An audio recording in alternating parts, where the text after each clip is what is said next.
Mister Rahul Gandhi क्या भविष्य में पीएम बनेंगे? क्या उनकी ग्रह दशाएं कह रही हैं क्या कि भविष्य में वो प्रधानमंत्री बनकर आएंगे? तो आइए हम उनकी कुंडली का विश्लेषण करते हैं, समझते हैं कि योग बन रहे हैं या सिर्फ ऐसे ही बातें चल रही हैं। हम कुंडली को सबसे पहले यहाँ पे देखें तो मकर लग्न की कुंडली होती है। अब मकर लग्न की कुंडली में इनके चौथे घर में शनि महाराज बैठे हुए हैं और शनि मेष राशि पर बैठे हैं, मतलब मेष राशि पे शनि यहाँ पे वीक हो गए, तो इनका सबसे पहले तो लग्नेश खराब हो गया।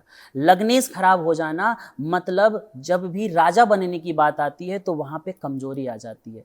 दूसरी बात यहां पर देखा जाए कुंडली के अंदर, जब भाषा शैली की बात आती है, वाणी का भाव जो होता है वो दूसरा भाव होता है, उस भाव के भी स्वामी शनि महाराज है और वहां राहु बैठ गए, तो कई बार राहु महाराज तो बहुत अच्छा बुलवा देंगे और कई बार ऐसी बातें बोल देते हैं कि हंसी के पात्र बन जाते हैं, लोग इनको बेवकूफ समझने लगते हैं। पर एक बात इनकी कुंडली में बहुत अच्छी है, इनकी कुंडली के भाग्यकर्ता जो हैं वो बुध हैं और वो जाकर अपने त्रिकोण की राशि में मित्र शुक्र की राशि में बैठे हैं, तो नॉलेज की कोई कमी नहीं है। पर इनका चौथा घर कमजोर हो जाना, लग्न कमजोर हो जाना, तो लोकप्रियता यहाँ पर चौथे घर खराब होने से हो गई और लग्नेश कमजोर हो जाने के कारण कई बार इनके जीवन में अच्छे मोड़ आने के बाद एकदम डाउनफॉल आ जाता है।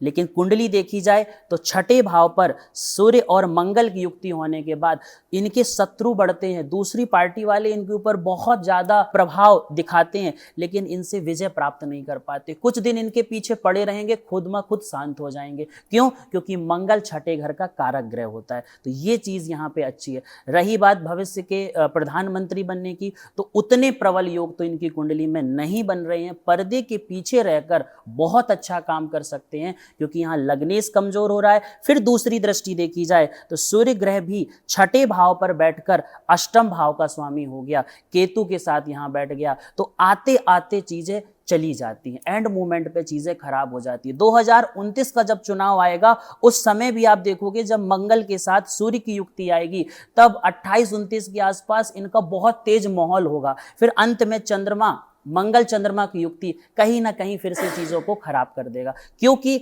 देखा जाए इनका चंद्रमा सातवें घर का स्वामी होकर वृश्चिक राशि पे ही चंद्रमा कमजोर हो गए, तो 11वें भाव पे इच्छाओं की पूर्ति के घर पे चंद्रमा कमजोर हो गए, तो कई बार इनका माहौल तो बनता है पर चंद्रमा कमजोर होने से, सूर्य कुंडली के अंदर कमजोर होने से चीजें बार बार खराब हो जाती हैं। पर शत्रु हावी इसलिए नहीं हो पाते हैं क्योंकि मंगल छठे का कारक है, विजय प्राप्त करा देता है हर बार। ये कारण है कि कई बार ये उठते हैं और गिरते हैं, तो इनका लग्नेश कमजोर हो जाना, सूर्य कमजोर हो जाना, चंद्र भी कमजोर हो जाना, गुरु ग्रह कई बार अच्छी स्थिति पर लेकर जाता है, बुध ग्रह कई बार अच्छी स्थिति पर लेकर जाता है, पर एंड मोमेंट रिजल्ट 0 हो जाता है। आपकी क्या राय है इनके बारे में? कमेंट करके जरूर बताएं।